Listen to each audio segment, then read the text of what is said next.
Hi everyone, ಮಾಡೋದು ಎಷ್ಟು simple ಅಷ್ಟೇ ರುಚಿಯಾದ ಸೋರೆಕಾಯಿ ಕಡಲೆಬೇಳೆ ಕೂಟು ಹೇಗೆ ಮಾಡೋದು ಅಂತ ತೋರಿಸ್ಕೊಡ್ತಾ ಇದ್ದೀನಿ. ಈ ಕೂಟು ಚಪಾತಿ, ರೊಟ್ಟಿ, ದೋಸೆಗೆ ಒಳ್ಳೆ ಕಾಂಬಿನೇಷನ್. ಅದ್ರ ಜೊತೆಗೆ ಬಿಸಿ ಬಿಸಿ ಅನ್ನ ತುಪ್ಪದ ಜೊತೆ ಕಲಿಸ್ಕೊಂಡು ತಿನ್ಲಿಕ್ಕಂತೂ ತುಂಬಾ ರುಚಿಯಾಗಿರುತ್ತೆ. ಒಂದೇ ಥರದ ಸಾರುಗಳನ್ನು ಮಾಡಿಕೊಂಡು ತಿಂದು ಬೇಜಾರಾಗಿದ್ದರೆ ಈ ಒಂದು ಕೂಟು ಒಂದು ಬೆಸ್ಟ್ ಆಪ್ಷನ್ ಅಂತ ಹೇಳ್ಬೋದು. ಈ ಕೂಟಿಗೆ ಜಾಸ್ತಿ ಪದಾರ್ಥಗಳೇನೂ ಬಳಸಲ್ಲ, ತುಂಬ ಮೈಲ್ಡ್ ಮಸಾಲೆ ಇರುತ್ತೆ. ಇದಕ್ಕೆ ಮೇನ್ ಟೇಸ್ಟ್ ಬರೋದೆ ಸಾಫ್ಟಾಗಿ ಬೇಯಿಸ್ಕೊಂಡ ಕಡಲೆಬೇಳೆ ಮತ್ತು ಸೋರೆಕಾಯಿಯಿಂದ. ಹಾಗಿದೆ ಬನ್ನಿ, ಇಷ್ಟು ಸಿಂಪಲ್ ಆಗಿರೋ ಸೋರೆಕಾಯಿ ಕೂಟು ಹೇಗೆ ಮಾಡೋದು ಅಂತ ನೋಡೋಣ. ನಾನಿಲ್ಲಿ ಎಳೆದಾದ ಸೋರೆಕಾಯಿನ ತೊಗೊಂಡಿದ್ದೀನಿ. ಸೋರೆಕಾಯಿ ಸ್ವಲ್ಪ ಎಳೆದಿರೋದ್ರಿಂದ ಮೇಲ್ಗಡೆ ಸಿಪ್ಪೆನ ತೆಗ್ದಿಲ್ಲ, ಬರೀ ಒಳಗಿನ ತಿರುಳನ್ನು ಮಾತ್ರ ತೆಗೆದು ಈ ರೀತಿ ಮೀಡಿಯಮ್ ಸೈಜ್ನಲ್ಲಿ ಕಟ್ ಮಾಡಿ ಇಟ್ಕೊಂಡಿದ್ದೀನಿ. ಸೋರೆಕಾಯಿ ಸ್ವಲ್ಪ ಬಲ್ತಿದ್ರೆ ಮೇಲ್ಗಡೆ ಸಿಪ್ಪೆನೂ ಕೂಡ ನಾವು ತೆಗಿಬೇಕಾಗತ್ತೆ. ಹಾಗೆ 1 ಕಪ್ಪಷ್ಟು ಕಡಲೆಬೇಳೆನ 4 ಗಂಟೆ ಮುಂಚೆನೇ ನೆನೆಸಿ ಇಟ್ಕೊಂಡಿದ್ದೀನಿ. ಕಡಲೆಬೇಳೆನ ಚೆನ್ನಾಗಿ ನೆನೆಸ್ಕೊಂಡಷ್ಟು ಬೇಳೆನ ಬೇಯಿಸ್ಕೊಂಡಾಗ ಸಾಫ್ಟಾಗಿ ಬೆಂದಿರುತ್ತೆ. ಈ ಕೂಟಿಗೆ ಸೋರೆಕಾಯಿ ಜೊತೆಗೆ ಕಡಲೆಬೇಳೆ ಒಳ್ಳೆ ಕಾಂಬಿನೇಷನ್. ಈಗ ಕಡಲೆಬೇಳೆನ ಬೇಯಿಸ್ಕೊಳ್ಳೋಕ್ಕೆ ಕುಕ್ಕರ್ಗೆ ಹಾಕೊಳ್ತಾ ಇದ್ದೀನಿ. ಹಾಗೆ ಹೆಚ್ಕೊಂಡ ಸೋರೆಕಾಯಿನ ಸೇರಿಸ್ಕೊಳ್ಳೋಣ.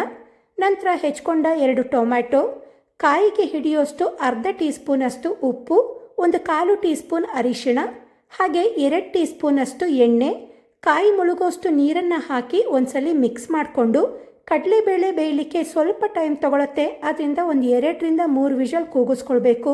ಅಷ್ಟರಲ್ಲಿ ಮಸಾಲೆನ ರುಬ್ಕೊಳ್ಬೋದು. ಈಗ ಮಸಾಲೆ ರುಬ್ಕೊಳ್ಳೋಕ್ಕೆ ಜಾರ್ಗೆ 4ರಿಂದ 5 ಟೇಬಲ್ ಸ್ಪೂನಷ್ಟು ತುರಿದಿರೋ ಕಾಯಿನ ಹಾಕಿದ್ದೀನಿ.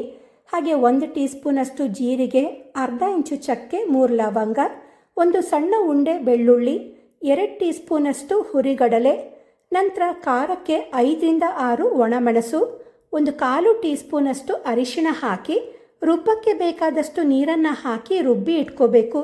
ಇಷ್ಟೇ ನೋಡಿ, ಸಿಂಪಲ್ ಆದ ಪದಾರ್ಥಗಳು ಬೇಕಿರೋದು ಈ ಮಸಾಲೆ ರುಬ್ಕೊಳ್ಳೋಕ್ಕೆ. ಈಗ ಒಗ್ಗರಣೆ ಮಾಡ್ಕೊಳ್ಳೋಣ.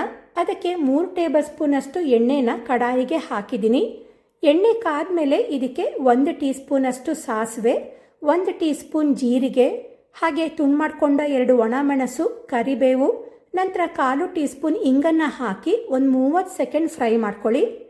ನಂತರ ಇದಕ್ಕೆ ಚಿಕ್ಕದಾಗಿ ಹೆಚ್ಕೊಂಡ 2 ಈರುಳ್ಳಿನ ಹಾಕಿ ಈರುಳ್ಳಿನ ಚೆನ್ನಾಗಿ ಬಾಡಿಸ್ಕೊಳ್ಬೇಕು.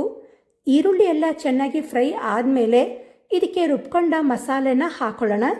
ಹಾಗೆ ಇದ್ರ ಜೊತೆಗೇನೆ ರುಚಿಗೆ ತಕ್ಕಷ್ಟು ಉಪ್ಪನ್ನು ಹಾಕಿ ಈ ಮಸಾಲೆನ ಒಂದು 2 ನಿಮಿಷ ಒಗ್ಗರಣೆಯಲ್ಲೇ ಚೆನ್ನಾಗಿ ಕುದಿಸ್ಕೊಳ್ಬೇಕು. ಕಾಯಿ ತುರಿದು ಬೆಳ್ಳುಳ್ಳಿದೆಲ್ಲ ಹಸಿ ವಾಸನೆ ಇರುತ್ತಲ್ಲ, ಅದೆಲ್ಲ ಹೋಗೋ ತನಕ ಮಸಾಲೆನ ಕುದಿಸ್ಕೊಳ್ಬೇಕು.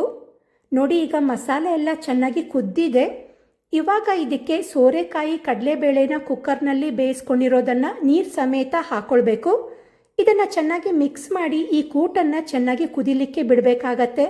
ಆಲ್ರೆಡಿ ಸೋರೆಕಾಯಿ ಕಡಲೆಬೇಳೆ ಎಲ್ಲ ಚೆನ್ನಾಗಿ ಬೆಂದಿದೆ, ಆದರೆ ಕಾಯಿ ಬೇಳೆ ಎಲ್ಲ ಮಸಾಲೆ ಜೊತೆ ಚೆನ್ನಾಗಿ ಹೊಂದ್ಕೊಳ್ಳೋ ತನಕ ಮೀಡಿಯಂ ಫ್ಲೇಮ್ನಲ್ಲಿ ಒಂದು 5 ನಿಮಿಷ ಲಿಡ್ ಕ್ಲೋಸ್ ಮಾಡಿ ಕುದಿಲಿಕ್ಕೆ ಬಿಡೋಣ. ನೋಡಿ, ಒಂದು 5 ನಿಮಿಷದ ನಂತರ ಕೂಟು ಚೆನ್ನಾಗಿ ಕುದ್ದಿದೆ. ಇದಕ್ಕೆ ಹೆಚ್ಕೊಂಡ ಕೊತ್ತಂಬರಿ ಸೊಪ್ಪನ್ನು ಹಾಕಿ ಮಿಕ್ಸ್ ಮಾಡ್ಕೊಳ್ಬೇಕು.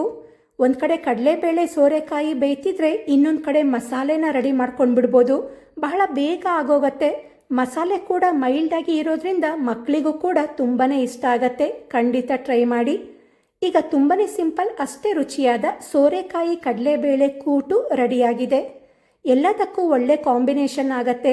ಚಪಾತಿ ರೊಟ್ಟಿಗೆ ಆಗಲಿ, ದೋಸೆ ಇಡ್ಲಿಗೆ ಆಗಲಿ, ಅನ್ನದ ಜೊತೆಗೂ ಕೂಡ ತುಂಬಾ ಚೆನ್ನಾಗಿರುತ್ತೆ. ಎಲ್ಲರಿಗೂ ಇಷ್ಟ ಆಗೋವಂಥ ಈ ಸೋರೆಕಾಯಿ ಕಡಲೆಬೇಳೆ ಕೂಟನ್ನು ನೀವು ಕೂಡ ಟ್ರೈ ಮಾಡಿ ಹೇಗಿತ್ತು ಅಂತ ಕಮೆಂಟ್ ಮಾಡಿ ತಿಳಿಸಿ. ಈ ರೆಸಿಪಿ ನಿಮಗೆ ಇಷ್ಟ ಆಗಿದ್ದರೆ ವಿಡಿಯೋಗೆ ಲೈಕ್ ಕೊಡಿ, ಶೇರ್ ಮಾಡಿ, ನನ್ನ ಚಾನಲ್ನ ಸಬ್ಸ್ಕ್ರೈಬ್ ಮಾಡ್ಕೊಳ್ಳಿ. ಹಾಗೆ ನನ್ನ YouTube channel, Facebook page, Instagram ಅಕೌಂಟ್ನ ಫಾಲೋ ಮಾಡೋದನ್ನು ಮರಿಬೇಡಿ. Thank you.